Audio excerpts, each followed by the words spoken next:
Hi, and welcome to the Kid and Friends podcast. Today, my guest is Elizabeth Jane. She's an Australian artist, mental health advocate, and author of the best selling book, Free and First Unlocking Your Ultimate Life. It is a deeply personal, curated blend of memoir, poetry, and visual art. It follows Elizabeth's emotional and spiritual journey from the unraveling of a long term marriage and into the discovery of her truest self. The book is inspiring women all around the world to rediscover their purpose and joy. How are you doing today? It's nice to talk to you again. Great to be here, Chris. Yes. Yeah, Yeah. It's, last time we had a really good conversation for about, I don't know, an hour and 20 minutes. And I'm, both of our screens were locking up. It was a mess. And I'm, so I'm so glad that we're getting to talk again. So it's going to be hard not to repeat myself with the last conversation that we have, but I'm sure some stuff will overlap. So you were married a long time. You have a few kids, and then suddenly your husband had left you, right? And yeah, the your identity was so wrapped up in being part of that couple that maybe didn't know who your true self was at that time. yes, exactly, Chris. It was, I had four children in very close succession. And when the announcement of the divorce, um, when my husband sort of announced that, we had 25 years and I had four adult children. So the twins were about just facing their final year of exams. Yeah, And I went through a roller coaster of emotions. It was just incredible because I realized that I had really my whole life, and not that I loved being a mum and a yeah, wife, I had really lost myself in those roles. And when my children were walking out the door, they were adults, and my husband had walked out the door, and I thought, well, really, what's my reason for being? Like it yeah, was that dramatic. It was just like, whoa, it was like a cyclone had just literally come and ripped out, my whole yeah. It's like, who whole am I? Who exactly. am I? Why am I here? What's my purpose? Like all the questions that didn't need answering before because you had all that, or at least it seemed like you had that. Exactly. It seemed so beautiful. Everyone was saying, oh, how do you manage, your children, healthy children, and how do you stay together after 25 years? And I said, well, Yeah, couples that play together stay together, and then all of a sudden, kaboom! it was like right. it was just like okay. And I was off to India, and thankfully, and it gave me a lot of time to reflect about and look into. I was always a believer in uplifting. I always loved uplifting people, and Yeah. more an optimist. And so I really started an organic list of things that were helping me to lift up. And real quick, were you better at uplifting others versus uplifting yourself? I think that's the thing. I think that I fell into the people pleasing category, and Ah, and I just really had this, realization that the people pleasing is not really helping anyone. yeah, anyone. it's not pleasing to you. Well, it's not also doesn't help the people around you because, I like to think of myself as a not a peacekeeper, but a what's the word? Just allowing peace to um, Yeah. At the really have. sacrifice of your own mental peace. Yes, you have to sort of stand up and put yourself first and be able to acknowledge how you feel, Yeah. um, other than just sort of tread around on eggshells and keep the Right. peace. Yes. And it seems like there's in a lot of relationships these days, there's usually one of the two people that has that part of their personality. Yes, yes. No, one of the words I was trying to think of was peacemaker. So the peacekeepers, no, doesn't work because you're Yeah. just sort of expressing how you really feel. But the Right. peacemaker is when you actually stand up and go, well, the lid on the toothpaste is really annoying me. Yeah. You do feel into how you feel and express how you feel, and that actually builds a relationship, strengthens a relationship. Yes. And people who you interact with look at you in a different light then, right? Like Yeah. suddenly you're the person who's going to most likely say what they want to hear versus the person who's going to stand up and say, okay, this is how I feel. I don't like this, or something Mm. along those lines. And then when you set some sort of guidelines or parameters on how you like to be treated or interacted with, people will talk to you differently. Yes, exactly. Like I think, we attract into our life how what we feel. So if we're feeling Yeah. good about ourselves and we're speaking up for ourselves, well, then we tend to attract that into our life. It's sort of like a mirror. Yeah. That's what I Yeah. really work at. If we're disrespecting ourselves and we're not feeling good about ourselves, All well, right. I think we tend to attract disrespect into our lives. So it's sort of Yeah. like, hey, yeah, my kids are giving me a hard time. Oh, my husband. Maybe I really need to stand up and put me first Yeah. and But do a bit more love. Mm. and a lot of that time that sneaks up on people because I don't think relationships start that way, but it Exactly. turns that way after a while, especially when you start to have a bunch of kids in like rapid succession. And you're of the belief that, if I put my issues to the side and just accept whatever's happening to keep the water flowing in the same direction, it's easier. But in reality, you're putting a little piece of yourself away every time. Yeah, exactly. Like I think that, and especially with this world at the as it's always been, it's so busy. It's busy, and Yeah. so often I think I write about in my book, Free and First: Unlocking Your Ultimate Life, that until we can actually stop and get off that life hamster wheel, we Yeah. we we, we don't really know how we feel. And if we Right. don't know how we feel, because we're sort of numbing ourselves with busyness, we can be numbing ourselves with busyness Yeah. or partying or drinking. We don't know how we feel. So how can we stand up for what we need if we Right. really don't know our truth about how Yeah. we our authentic truth, like, hang on, I don't feel safe, or hang on, I feel disrespected. And then to be able to stand up to Yeah. to put a boundary in But place requires courage. a lot of the time people don't realize that they're in that mode. Like we're so busy with how many times where can you go now where you don't see somebody with a phone in their hand? Right? Like Yeah. you go to lunch, you go to dinner, you go to a movie, you go for a walk in the woods, Mm, somebody's going to have their technology with them, and there's a complete lack of mindfulness in people these days where they don't have a second to think. And mm. to your point, they're busying themselves with just random activities to either hide what they're going through mentally and to numb, like the term you used, like numb the things they're feeling, and sometimes they don't even know they're feeling any of that stuff. And then all the stuff that we're feeling, if we don't stop and acknowledge how we feel or process it in some way, like through exercise, through a hobby, through painting, through journaling, if we Yeah. don't actually acknowledge, allow, and accept how we feel, it gets stuck in us. It sort of gets stuck in our psyche and holds us back. So all those Yeah. heavy emotions. Oh, I'm not angry. No, no, I'm not angry. I forgive my partner. I forgive my boss, but you Yeah. don't really it's you, the non-forgiveness and the anger and the sadness and whatever that heavy emotion is, that's the emotion that's holding you back from Yeah. being. And it Yes, starts to weigh you down. it Like does. think of like issues that happen every day as like a penny, right? Like a coin.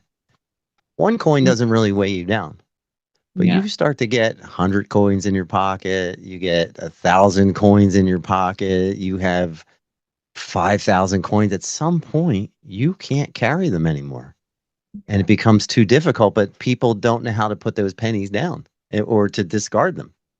But they don't. I feel that, as you said before, they don't see it happening. It's like the frog in Yeah, water that starts to boil. You don't sort of see it. It sort of right. creeps up on you. It creeps up on you, and you just go, "Hey, how did I get here? How did this happen?" And Well, I think. you Go know, ahead. yeah. So I think it's really important. we can just have that time during our day. Like, everyone goes, oh, I haven't got time for meditation. I don't Yeah. understand meditation. It doesn't have to be a formal meditation. Anything where you're Sure. having mindful moments to Right. feel can actually To calm down. analyze what's going on in your head and feel the Yeah. moment that you're in. Most people are either thinking about the future or thinking about the past, and most people aren't sitting in the moment that they're truly in. Whatever just Yeah. happened with your lights was so much better. Uh, Yes. Thank you. Let there be light. but I know that you, with your book, you've introduced some poetry and artwork and stuff. And when before you got married, was that all a part of your life? Were you always an artist? Were you always doing poetry? Because what I find happens is when you become committed to somebody and you become part of a long-term relationship, especially with kids, you lose part of your identity and you forget the Yes. things that you love, which make you who you are. Well, it's so interesting, Chris, because I've really had 8 years to sort of think about things, and I really started losing myself quite early when I was looking for, as a first child, I was looking for the love and adoration of my parents, and my parents said, "Oh, well, you're a clever child. You can do maths and chemistry and Yeah. languages." And I never got to explore the humanities side, the arts, and so I was always looking outside for approval from my parents and then the Yeah. teachers. And so I really have only recently delved into art and painting, and it's really helped unlock the truth of me, my true Yeah. essence, because when we delve into something and we don't really care about what it looks like and Yeah. we enjoy with it, it doesn't matter what it is, but it tends to unlock our truth, and our creativity is like a well inside us. And I Yeah. think a lot of people don't really get to sort of look into that well, because they No, not at all. they have their mind. I mean, I went into my first art class and I looked around and thought, what am I doing here? They're all painting, masterpieces. And I didn't even know. You got the stick figure over in the corner. I had the teacher buy my canvas and my paints, because I said, I don't know what I'm doing here. And, I said, I can draw a house, but it's a square and a triangle roof, Right. Yeah. what am Like I the doing? standard kid drawings, right? But as soon as I delved into it and just let go and play like a child, you Yeah. really, that's when you find your rhythm. You get into a sort of magical flow when you're Right. following your joy, and you don't really care about whether it's, being seeking approval anywhere else, but from you, following exactly what you feel Like you need. discovering who you are. And when you have those moments of creativity, like for me, I do a lot of podcasts and I'll sit in my studio and I'll edit and I'll watch and I'll try to improve at all times. But Yes. sometimes the thing I love the most about that is that I'm creating. Right? It doesn't Mm. matter what I'm creating, but I'm creating something. I'm getting the energy out of my head. And while I'm doing that, like you mentioned, like a flow state, when I'm Mm. in those moments and I'm crafting something, but my mind is wandering at the same time, it's really a good feeling. Mm. Yes. Yes. Well, I just think that more importantly, when we're actually in the moment with whatever we're doing, it doesn't matter if it's stamp collecting. I don't really care what the activity Yeah, is, but when you're really focused in on that activity, you're powering up. You're actually lifting up into a higher vibe. But when you're yeah, lost in your mind, as you mentioned before, shaming and blaming and judging in the past, and you don't even know you're there sometimes, because we've got right. 60,000 thoughts a day, apparently. We've got That's a 60,000, lot.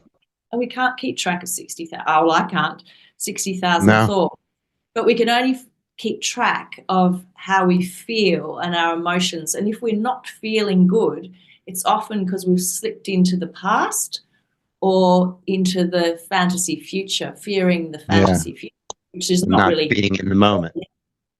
and not being And so, come back into the, yes, come back so in. you have this shock happen to you and this change that changes your entire world, right? You go from being part of a couple to uh, being alone with yourself and your own thoughts every day, and you've start looking for a way to get back on track. And did you try a bunch of things before artwork and poetry? And did some things not work out? Because I know you do yoga as well, right? Yes, well, there's a whole chapter where in my book, it's a very frank book. It doesn't go too much about my life, only where it's sort of relevant for Sure. the readers. And when the wheels fall, like the wheels fell off many times, Chris, in the early days, you sort of want to numb your grief and your sorrows and your shock and your trauma. So for Yeah. me, like partying with friends and drinking too much. I first to admit that, and then I thought to myself, what am I doing here? I'm going deeper into a hole here, and I Yeah. don't want that for me, and I don't want that for my children, and I don't want that for my friends. I don't want that for anyone. And so And that's what. there are the friends and everybody around you seeing you starting to swirl down the drain? Yes, yes. Does anybody say anything to you like, "Hey, what's going on with you?" Or were there moments where you felt out of control and like you already lost control on the side that that you didn't have direct control over, but then Yeah. as a result of that, you start losing control of yourself as a side effect of losing that other side. Yes. Well, yes. I thankfully, I can say I never was into drugs except for Yeah. alcohol, but that was a big enough drug for me to put me in Sure. a very bad place where I'd wake up in the morning and not be able to get out of bed, not only from the grief and the trauma and the shock of what I'd experienced, but also, of course, from the very big hangover Yeah. that But you I weren't had. drinking for fun. You were drinking to kill the thoughts and hide the To feelings that you had. And exactly, Chris, and that's what I've really realized that I feel that a lot of addictions, whether it's a shopping addiction, whether it's a sex addiction, Yeah. whether whatever addiction it is, it's often so as it can mask how we truly feel, and that's counterproductive because in my book I talk about the ABC of me, and then we can be free. And A, Yeah.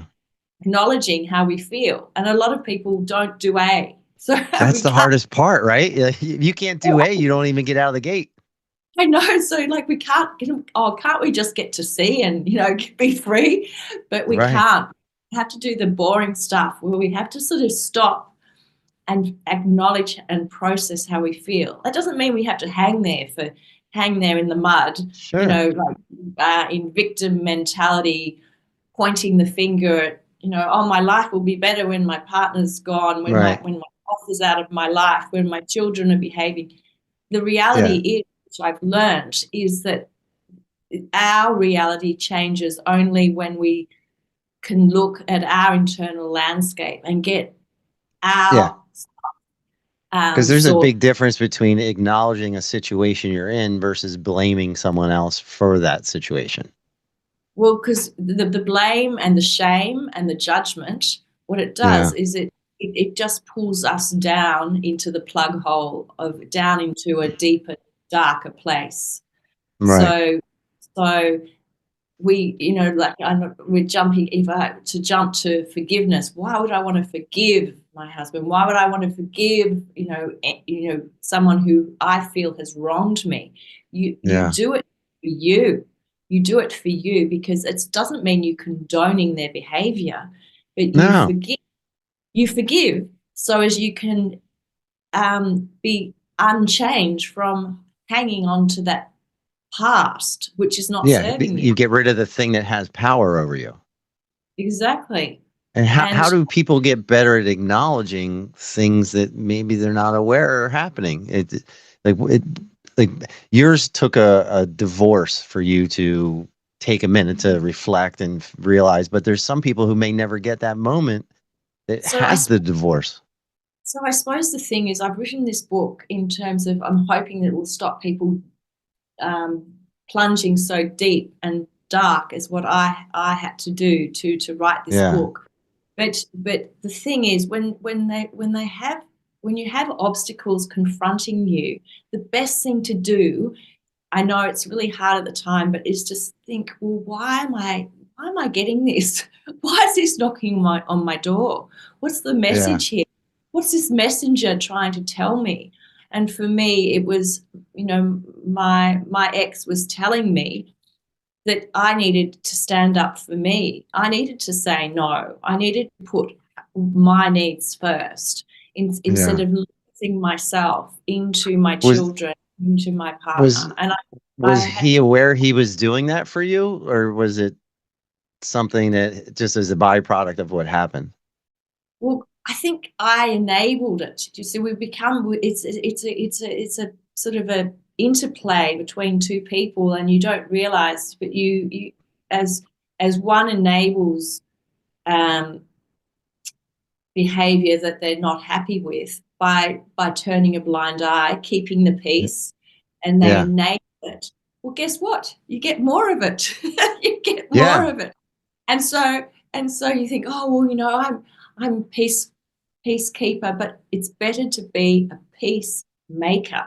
And the difference is peacekeeper, you just ignore it and carry on, Yeah. and you get more havoc, you get more issues.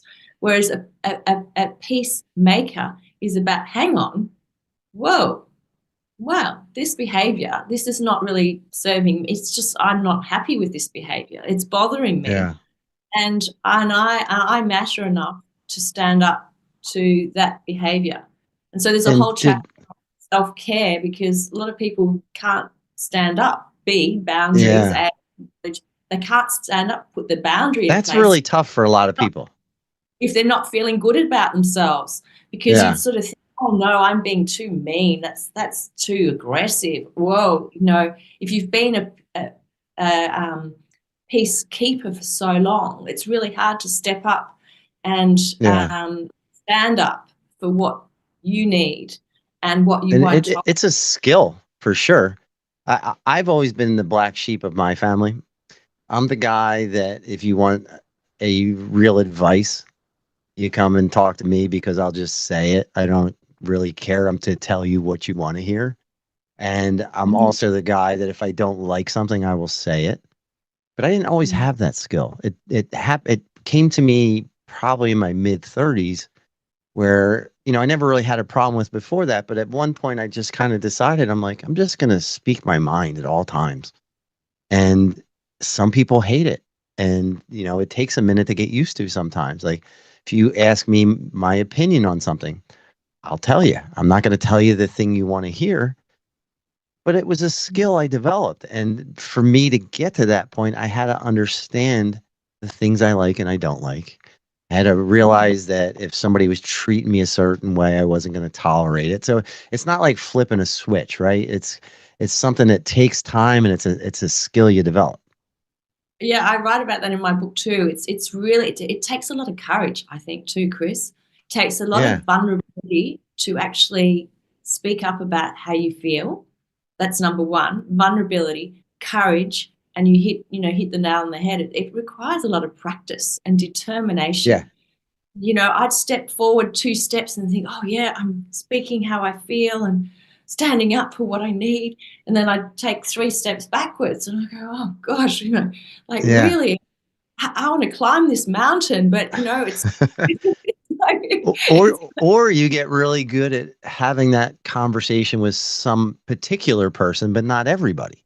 mm, Right? Like, and like you can be good at standing your ground and telling somebody I don't like this way, I don't feel this way, but then literally walk into the next room and have somebody do the same thing to you and you don't say anything. Like so mm, I think that skill of using that, like developing the skill, I think is tremendous.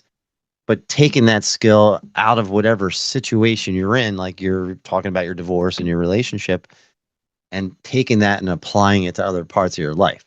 So it's not mm. necessarily like what I like about what you're saying is it's not just something that has to do with divorce. It has something to do with being a better human. Yes. Yeah. Well, exactly. I mean, my book is about tools and tips to be able to step up into the best you through Yeah. challenge. Whether the challenge is brought to you, the messenger, the challenge could come in the form of a relationship issue. It could come in the Right. form of a health issue, or could come in the form of a financial issue. And some people right now have got the three baskets, Yeah. health, financial, and relationship. They've got the triple whammy. And you think, oh my gosh, and I want to talk to, your audience here. And if you're going through that, please, Hmm. seek, I'm not a health professional by any Sure. means, seek help, but see that there will be like the dark clouds will pass. There will be blue The sky. sun's always there. It's always there. But it's just a matter of seeing this challenge and working out what am I meant to learn from this? Yeah. What am I meant to learn? What am I not standing up for? Right. What's causing these And angry that's where people? the acknowledgement comes in of why and how you're feeling. Yes. Yeah. And so we acknowledge and then we process it. And so some people might process it through painting. Yeah. Some go for a run. Some might, we can process anything. I really believe that to process it, we need to acknowledge it, but then we also Yeah. need to be doing something mindful. We need to be in the present to actually allow Yeah. that emotion to pass through us. That Yeah. heavy emotion passes out of our system, and it allows for higher vibed opportunities and people to flood in once we allow, the And heavy emotions to pass. when you started developing that skill of acknowledgement and letting people know how you feel and standing up for yourself, how long did it take for you to make that a daily thing and apply it to the rest of your life, and for people to really understand that you meant what you were saying and doing? Because I think there was probably a little bit of time where people, yeah, she's having a moment or this or Yeah. that, and acknowledging in yourself that now I've got this skill and it's making me better. Was it Yeah. a quick thing? Did it take a while? Well, Chris, I know your audience would probably like to say I just clicked my fingers and it all happened. It was all Yeah. magic, but it wasn't. And I'd also say that the the ABC was put on hold for a while, because when I was really in a dark place, Hmm. I use other tools and tips, which I talk about in my book, to lift me up. Because if you're hanging in the drama and you're going over and over what she or he did to me, Yeah. and you're in that, you're in a very low vibration. So the first tool that that got me through the early days was, okay, 10 minutes a day, you find your joy. You find time to play. 10 Yeah. minutes, 10 minutes to do exactly what you want to do, whether that's skipping down to your coffee shop, But whether that's a that's conscious acknowledgement of something you need to do. making the conscious choice.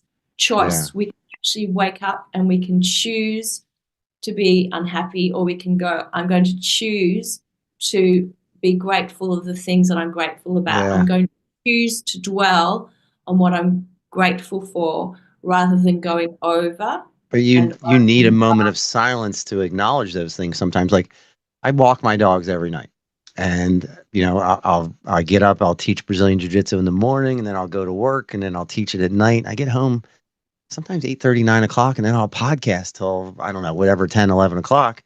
And then I still take my dogs for a walk.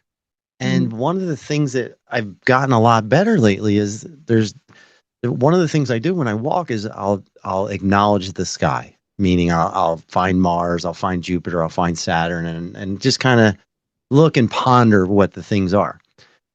And I always come back feeling really good from the dog walk. And it's a couple miles we walk every night. And there are days where I will pull out my phone and I'm on my phone the entire time. And by the time I get done the walk, I feel none of the effects that I have when I don't walk, when I don't have the phone. It's a Mm, completely different experience. Like when I walk with no technology on or anything, and I'm just experiencing the moment, mm, my feelings are, I'm able to connect with myself.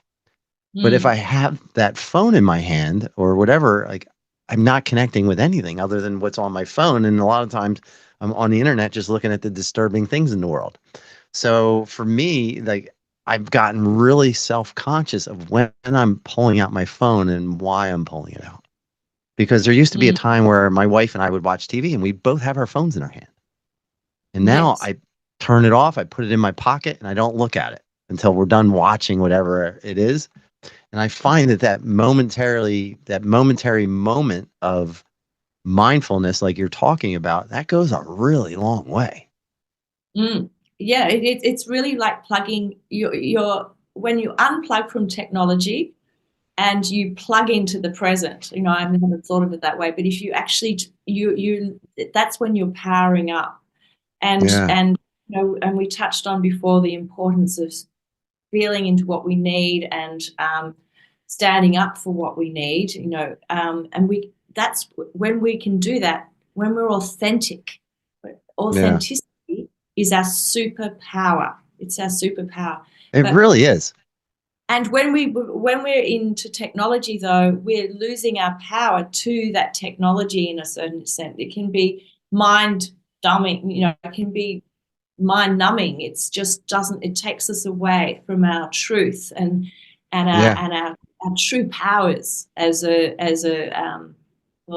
human being. We're not just this body. We're Right. much more than this. I mean, we're So you start developing these skills that either you didn't have or you've forgotten about over the course of your marriage.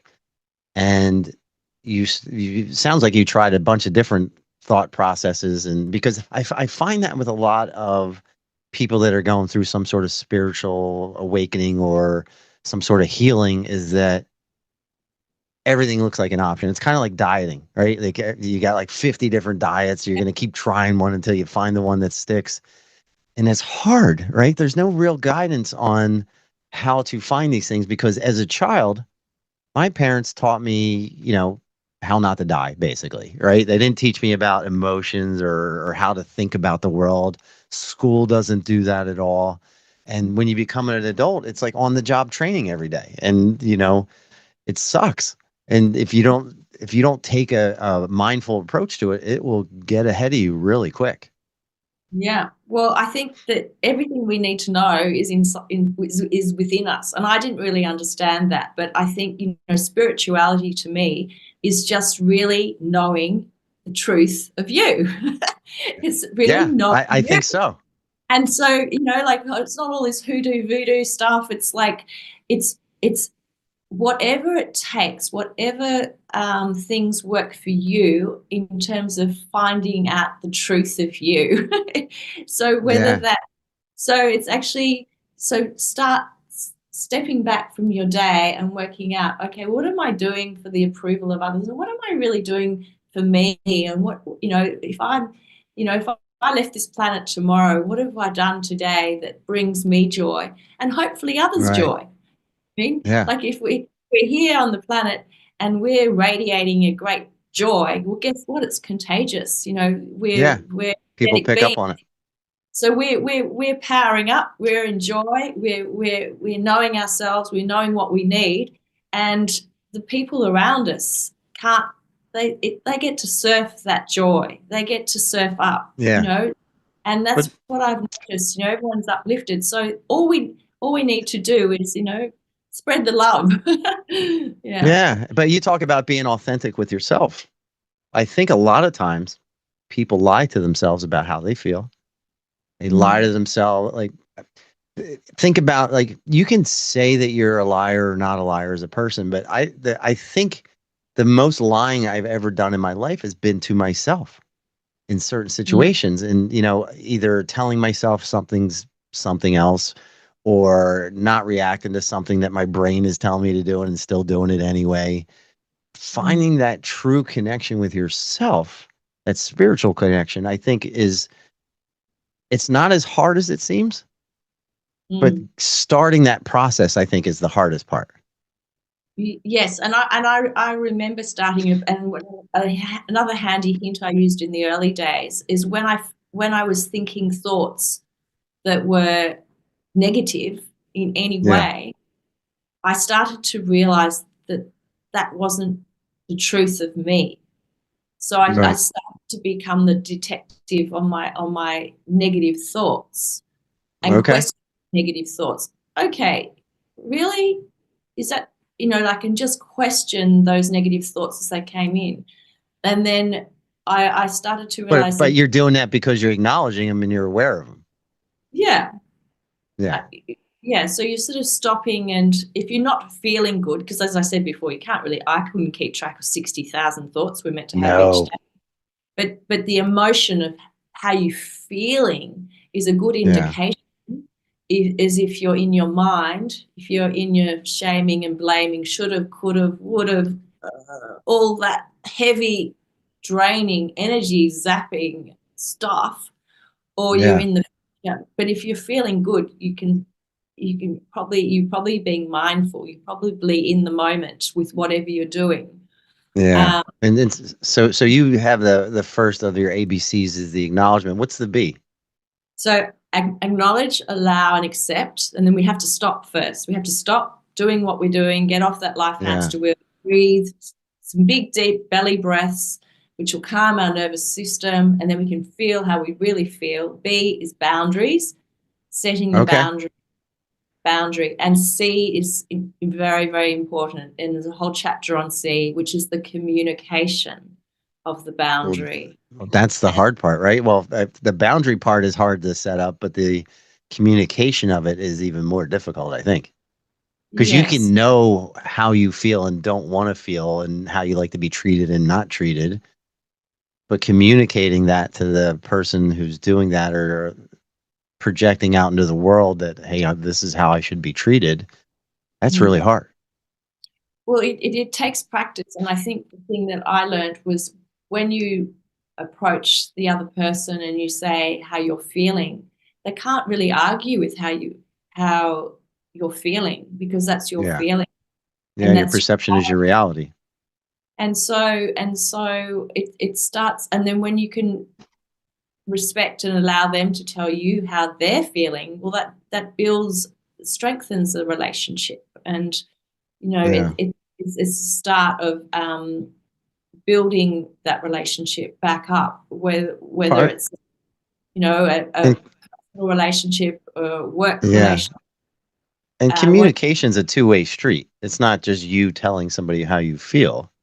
It's also exactly. listening and acknowledging what somebody else is going through and how they feel.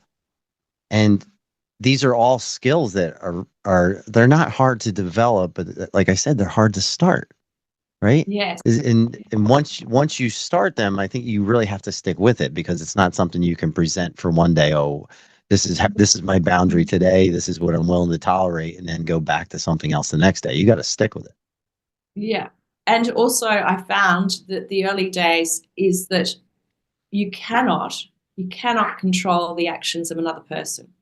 No. You can't control, but your power is you can control how you respond, how you choose to respond to the actions of another. So we're Yeah. all doing our best on this planet, and we can bang our heads against the wall and go, "Well, I wish that person had changed." That's just like, but we can't change them. But if we No. respond, we have that big road rage, that time where we're Yeah. we and we're building the bomb of negative energy. That's not going to serve anyone. It's not going to No. serve you or the other person. And so we can choose to react, or we can choose to respond. And Yeah. clearly, Changing how you respond to things goes a long way. Like for example, yeah, my youngest daughter, she's 18. She's a twin as well. I never see her take anything into her room, but she has a full trash bag of stuff like every other day going out of her room. And it's like she's just such a slob. She'll make her room perfect. And let's say it's 9 o'clock at night. By 8 a.m., somehow the room's a bomb, like a bomb went off in it again. And I used to get so mad. every time I walked into the room. And then I got to a point where I'm like, well, this is how she is. I'm not going to be able to change it. And it changed the way I react to it when I walk in. I don't have Mm. anger anymore. It's more of a joke to me at this point, and I'll harass her in front of her friends and stuff. But it took me a while to get to that point. It was an acknowledgement of how I feel and a realization that I could not change how she's going to take care of her room. And Mm. I know that's kind of a weird one to pick out, but it's like a daily thing for me. And if I can literally walk into a room right now and it'll be spotless and go back 2 hours later and you wouldn't even know the room was clean 2 hours ago. It's that bad sometimes because she just throws everything everywhere. But changing your thought process and controlling how you react to it is one of the Mm. greatest skills you can use in life because you know think about like sticks and stones may break my bones but names will never kill me, right? When you're a kid, like it's kind of a weird saying, and then you realize that if I don't react to what this person is saying to me and how they're treating me, it takes all their power away.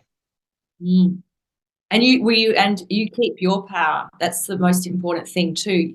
You keep your Yes. power. How you choose to respond is whether you give your power away in an anger fit or you keep your power. And so that's really, if you want to keep powered up, you keep your power and you have that empowered conversation. And is that And a skill you developed as well post divorce? yes, yes. So this, yes, definitely. All this is post divorce. This is because I just realized that not only these skills would lift me up, these tools Yeah. would lift me up, it would lift everyone up.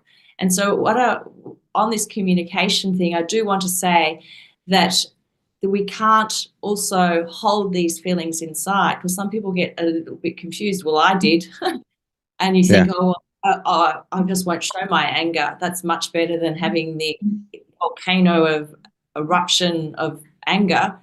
But no, as we know, and doctors are cottoning on, that if we hold that emotion within us, that's no good. If we have the Yeah. explosion, that's no good. We have to find that middle road, the middle Right. road, not the explosion and not keeping it within us, not the Yeah. soldier, oh, And I just what did you do to develop that skill in yourself? it's really, that's why I've got a whole chapter on self-care because I at the beginning I thought I was being mean. I Yeah. was not courageous enough to stand up for me. I didn't know how to stand up for me. I wasn't doing I thought my needs were being met. I had four healthy children, a healthy Yeah. marriage. I had a You were big you were the textbook wife, right? yeah, I didn't, if someone said, oh, you have to meet your needs first, I go, well, I've got all my needs, but I was meeting the needs, ironically, of all my loved ones around me and Yeah. neglecting me. Right. I enjoyed putting my children first. I enjoyed putting my husband Sure. first. And that's all fine, but I just didn't feel into the truth of me because I think we get busy. We get busy with life, Yeah. Who isn't busy? I don't know Especially with anyone. four. You have four kids, you said, Yes, and I yes, have four. They play any kind of sports, have any kind of like social friendships. Like you're running all the time. There's not a moment to stop and think. And maybe I don't know if you're like me, but over the years I've become a bit of a night owl because you're so busy running around all day with the kids that when they go to bed, like I would stay up like 3, 4 hours past when I should have gone to bed just because that would be my quiet time and mindful time. But life gets so hectic. Like you literally lost all your moments of mindfulness and any bits of acknowledgement you could have had. yes. I think when we get into the sort of like the timetable of life, there's no time to actually smell the roses. You just Yeah. really need, like I really say to your audience that, people saying, oh, I haven't got time for meditation, I haven't got time. It's 2 minutes every hour, Yeah. just to step back, come out of the off the life hamster wheel and just feel how you feel and go, Yeah. okay, I'm how are you? How am I feeling right now? How am I feeling? And what can I do about it? What can I do about it? And Yeah. then when we start to sort of put ourselves first, that's when we really lift up, and that's when we're in a position to really, after we've filled our cup, is to fill others Yeah. and lift as well. Like And we have, so, yeah. yeah, you're learning these skills and you're reconnecting with yourself, and you're starting to do art again, and you're doing your poetry, and you're being creative. How far into the process of rediscovering yourself do you realize that these tools and skills that you're learning are good for others and that you should share them? Yeah, I really knew that these skills were so important, like probably 5 years ago, 6 years ago, when I started to really um, lift up my life and Yeah. really step into, because it's when we step into our authentic self and we can actually Hmm. speak up what we need, the world Yeah. opens the world opens up, not only in health, because we're not holding on to low vibrational emotions, Yeah. which not can play havoc on our health. So our health steps up, even our opportunities with relationships and Yeah. health, relationships, Everything changes. everything changes. The whole, once we look at us and our internal landscape and clear out what's not working and Yeah. say yes to things that are working for us, we lift into a better place. And it doesn't happen overnight. And I just want to say, No, keep taking steps forward, and don't shame and blame yourself. Like when you take a but you step have back, to do some work. when you take a step back and you fall off the Yeah. wagon and you're having a big night and you go, oh, that's not, and you wake up the next morning and you think, well, gosh, that's not really doing me any favors. um No, and we live in a society that wants everything right away. Like if I go on Amazon and like I'll take an example during COVID. I would order the dumbest stuff during COVID just because I was sitting home bored all day. Like there was one day I was looking at I was trying to get throwing knives and I couldn't get them by 2 o'clock, so I just never ordered them. Right. I wasn't going anywhere. I just needed something. And I told you I own a Brazilian jiu-jitsu school, and I'll get people come in and they want to go white to black belt. But the important stuff is the journey all in between that gets you to who you are, which is basically what you're talking about is you're looking at healing, and you can't go from A to C without touching on B, and B is part of that journey. And you have a journey into the bad side, and you also have a journey into the light when you come out of it. And if you can realize that makes a huge difference. and celebrate the view along the way. We're climbing a mountain here. You Yeah. don't just climb. It doesn't go, okay, well, I'm just get to the top and look at the view from there. You savor the small things along the way, the journey of life. Yeah. You start to, in your, I always think of the analogy of you've got your bus of life. You're driving the bus, and you don't want Right. sadness and anger driving the bus, but you want to put them to the back, and you want to have determination and joy and things Yeah. you But want the in your journey is part of what makes you who you are. Like I went to North Carolina a few months ago to see one of my buddies, and there was like four of us that went down. Three flew, and I drove by myself. And the only reason I drove is because I like seeing things as I drive. Like just getting from one spot to the next is not that appealing to me because I have the time to think. I have the time to do all kinds of stuff. But for what you're saying about getting on that journey to get to that next spot and sticking with it and doing the work, that's the Mm. hard part. And you really have to not treat it like a job, but understand it's not an easy route. And Yeah. I've always been like, whenever I heard somebody say like authentic self my entire life, probably up until the last 4 or 5 years, I would be like, fuck are they, excuse my language, what the fuck are they talking about? That's bullshit. It's just dumb. Like, all my authentic self. And now I'm of the belief that those people were so far ahead of me in just like who they were as people because they realized who and what they wanted and how they like to be treated. Like they were connected to themselves. And I think what we're talking about a lot of this conversation is connecting with yourself before you can connect with others. Mm. Yes, yes, and we can't do that. I don't believe we can do that if we're busy, too busy with our lives. We need to have time Yeah. out to feel into what we want and what we need, and to stand up for that. And it takes courage and vulnerability and practice, as we said. I mean, like many times Yeah. I thought this is just not working. I think I'll just go back to my old people pleasing ways. It was so much Yeah. It seems like the easier route, right? easier, just keeping everyone happy and keeping the happy home, Yeah. and not speaking up. But and until we can be, when I started to become braver and more courageous about standing up, that's when my world started to change for the better. Yeah. And do you realize that once you start developing these skills, when you walk into any room, do people look at you differently now? Well, I think so, because it's what we radiate. Like if we Yeah. radiate, it's like I use the analogy of the school bell rings and the bully flies out the door. The bully doesn't go and pick on someone who knows themselves, who feels good about themselves.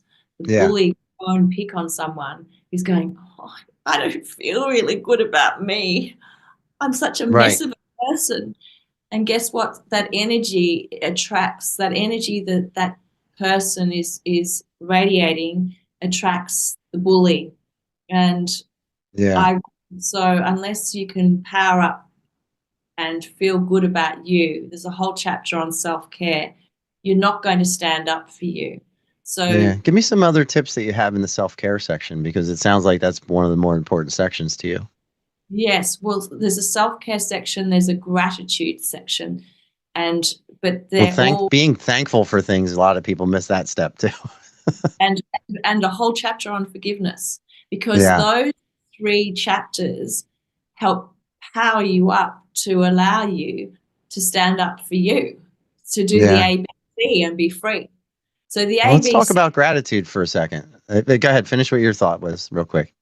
yeah, so the ABC you can't fulfill unless you're feeling good enough about yourself and Yeah. confident enough about yourself to actually follow through.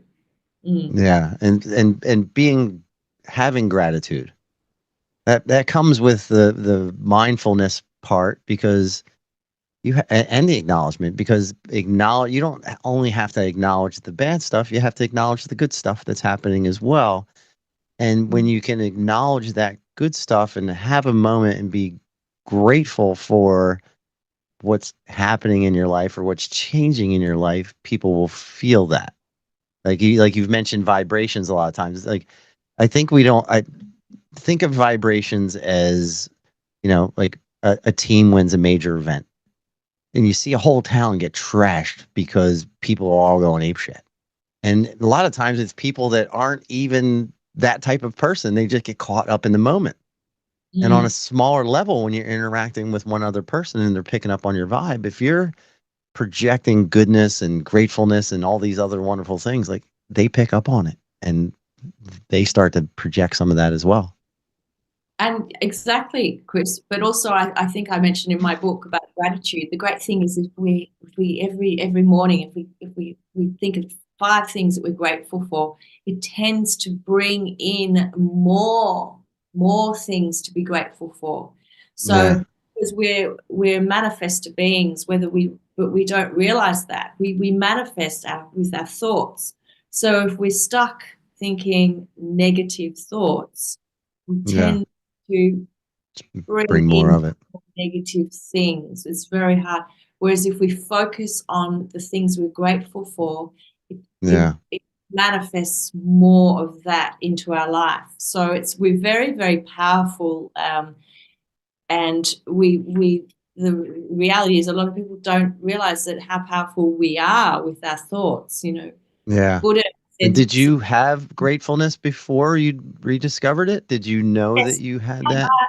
I think I've always been really grateful. I've always questioned my life in terms of, wow, why am I so lucky with this? Why I'm so Yeah. grateful. I've always questioned, wow, just living in this beautiful country and being able to have, healthy children and Yeah. access to food and water. And I've just always been really, really grateful for all that. I've never just So that's taken, a skill you've always had. yes, yes, I've always been very grateful for my Right. life. But did you fine tune it? It sounds like you fine tuned your gratefulness after, like, you were probably always grateful, but now you're more aware of your gratefulness. Does that sound right? Yes. Well, I'm aware of my grateful. I think I was always grateful, but now I never thought I would actually get to being grateful for my ex-husband. But so that's really cool, because I am so grateful because I would have continued in that relationship, in that fulfilling those You'd roles, still be there, right? I'd still be there, and I would never have. And it was only him that Yeah. gave me the opportunity to find me. And so if I hadn't had my ex, Yeah. in the disguise of playing a baddie, how could he put you through that grief? But Yeah. he loved me so much that he gave me that gift to find me, and that was the biggest gift. I'm telling you, it's Wow. to Would actually. you describe that as him being brave as well? Well, I think like this is getting In probably a bit too. retrospect, like yeah, when you're looking back at it, maybe not in the moment. Well, I think I don't know whether. So sometimes we do things and we don't really, at our physical level, we don't really know why we're doing them. Yeah. So at soul level, I think my ex sort of pushed me out. So as I lift up, Yeah. he pushed me out and said, "Look, Maybe that wasn't his plan, but it may not have been his plan. That yeah. he consciously knew about whilst he was on. Right. Well, I'll give I'll give my ex an opportunity to you know reach And full. where do you start developing the forgiveness skill? Because, we're joking about him right now, but I'm sure if I Yes. met you 6 years ago, 7 years ago, it's not the same conversation. Well, to tell you the truth, of course, Chris, I would fake it until I made it, because I Okay. realized the power of forgiveness, and it really does set you free, because it It just, really does.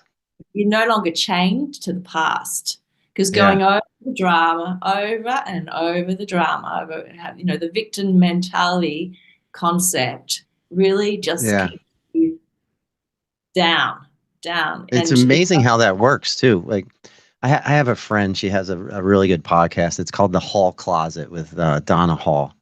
She called me yesterday. She had a really good, successful, like, first season of her show, and it's all about how she was abused as a child. It's very dark. There's a lot of terrible stuff that happens in the story, but at the end of every episode, like the first episode, like, she talks about a neighbor that she had when she was a kid, and that woman would brush her hair for her every now and then, like, on her way to school. Like, the lady would just stop her and, like, straighten her out, and mm, she didn't realize it at the time, but she's grateful of it now. And every episode ends with, like, somebody like her coming on and talking about the moments.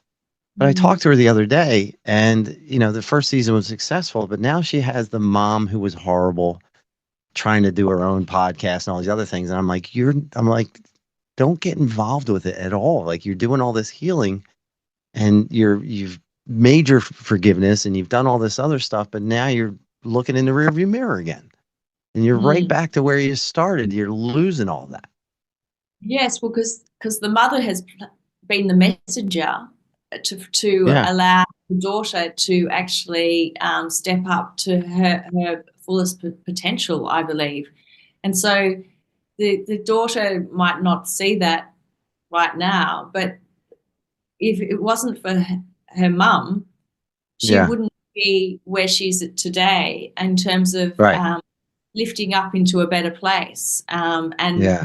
not only empowering herself, but empowering everyone around her, and breaking that cycle. The cycle, that they Yeah. talk about, where you've got an abusive father, and then you become the abuser, You and continue it.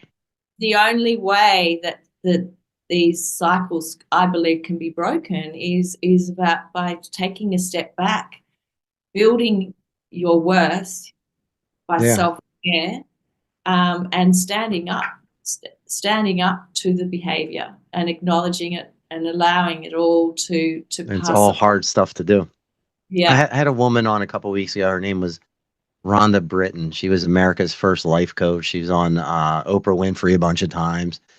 But she had a really cool saying. It was your mess is your message. And I thought about that for a second. I'm like, what does she mean by that? And then I was like, oh, okay. Like exactly what you're saying. Like the things that you learn in your worst moments, like you going through a divorce or the person I just spoke about it being abused as a child, they make us who we are. And yeah, you could have continued the process and not realizing you were miserable or unhappy. And you came out of that mess and realized, okay, I'm a different person now. And you've created these skills and abilities that you can share with people and hopefully shortcut them to success and not have as long of a route as maybe it took you to get there. yeah. I mean, I have the saying, the obstacle is your opportunity. The obstacle Oh, is your okay. opportunity. So the obstacle that's coming towards you, go, oh, this is good. How's this going to be my opportunity? The Yeah. obstacle that comes towards you is you think, oh, not another obstacle, not another challenge. How can I get another challenge? Really? Right. When you can actually stand back and go, well, what's this message? What's this trying to tell me? What am I meant to Right. learn here? Well, then what happens when we learn about what we meant to learn? We learn the lesson. Well, then Yeah. it no longer taps on our shoulders. It no longer comes to give you the lesson. Doesn't ruin your day anymore. The challenge disappears and goes and picks on someone else. The bully in the Yeah. playground goes, oh, well, I can't pick on that woman anymore, or that guy anymore, or that Yeah. child, because, whoa, they've learnt the lesson. I don't have to go and pick on someone who hasn't learnt the lesson yet. And so that's the tapestry of Yeah. how I feel it works. So if we can stand back, and it's really hard, but if we can just be curious, oh, why am I getting this why is anger coming towards me? Well, this is a Yeah. recurrent thing in my life. Or why am I always getting the same sort of person knocking at my door? Yeah. Why am I attracting these people that treat me a certain way? And it's Exactly. because you haven't acknowledged that you don't like being treated a certain way and you're not Yes. willing to stand up for yourself. Exactly. You have to change the energy within you. How your behavior has to be able to stand up to the behavior. Otherwise, it's going to keep coming your way. Yeah. And I know with your book that you really tied in poetry and art and everything. And I think you have a painting or a drawing for each chapter of what you were going through and how you feel. Is that right? Yes. So what happens is these paintings just started to materialize, and I didn't really realize that they were going to be part of my book. Okay. And so then it was just amazing realization that each of my first 13 paintings had a place to summarize the chapters and to Wow. set. And those were painted long before the book? So it was they were both sort of happening organically over a period of a couple of years, Yeah. during COVID and pre-COVID. So I do make mention of COVID in my book, Yeah. and um, bring real situations where I think it helps to But convey. as you were doing these pieces of work and the art and the poetry, were you going through this healing process and you were creating these? not realizing they were connected. When did you realize they were connected? Gosh, a couple of years into it, you know. Okay. So if someone had said to me, "Oh, you're going to paint and you're going to write a book," I would have just laughed at them. You know, I would have so Right. 2017, I would have gone, "Hey, I'm not You're going to be creative. on a bunch of podcasts. You're going to be all over the place. I'm a chartered accountant, you know, or I'm a primary school teacher," which are both roles that I've had. So Yeah. I was liquidating companies and then I was teaching children, and they're roles you hold, and you know, and to jump to artist and podcast, you know, Yeah. doing podcast. And Um, maybe you were meant to go through all those things so you could help people heal in the future. Definitely, I think you know everyone. You know, we if we just keep following the breadcrumbs, following what we feel we love, well, we get onto life's journey takes a different tone to Yeah. it. It just becomes more joyful, and And then we can share the joy in our own way through the experiences we've had to you know yeah. And as you're going through this process, you have four kids. They're all older, right? yes. Um, do obviously they see these things changing in you, but do the conversations you have with your kids change, and do they develop some of these skills they may have realized they were lacking? Yes, well, that's a good question, Chris. I think it happens so organically. It happens so subtly. I think the children, you know, like They didn't notice it as it was happening. they both my two eldest hope to have. They really like the idea of wellness centres, and Yeah. they're in young business jobs at the moment, and Okay. um, and I really do hold the vision that I have healing centres around the world to help people through life's challenges. You know, Yeah. whatever But area but of their life is causing but them the pain. universe is always talking to you, and you didn't realize it at the time, but you were learning lessons, and then you have the ability to look back and reflect at the things and the skills you didn't have and develop them and be able to share that. That's a tremendous thing. Like being any type of healer, because that's what you are, is a healer, you know, not in a medical sense, but in like a spiritual and mental sense. That goes a long, long way. And I think a lot of people don't realize they have that in them until they come out the other side of something. Mm. And whether it's a divorce or an accident or losing your job or something like that. Like for example, I was talking to my buddy who lives in Nashville, North Carolina, the place I told you I went and saw. So many people lost their homes and everything that was who they are. And I sit around wondering sometimes, like, how many of them took that as an opportunity to chase the thing that they always wanted to chase and be the person they always wanted to be, and how many people went back to doing just the same old crap that they were always doing?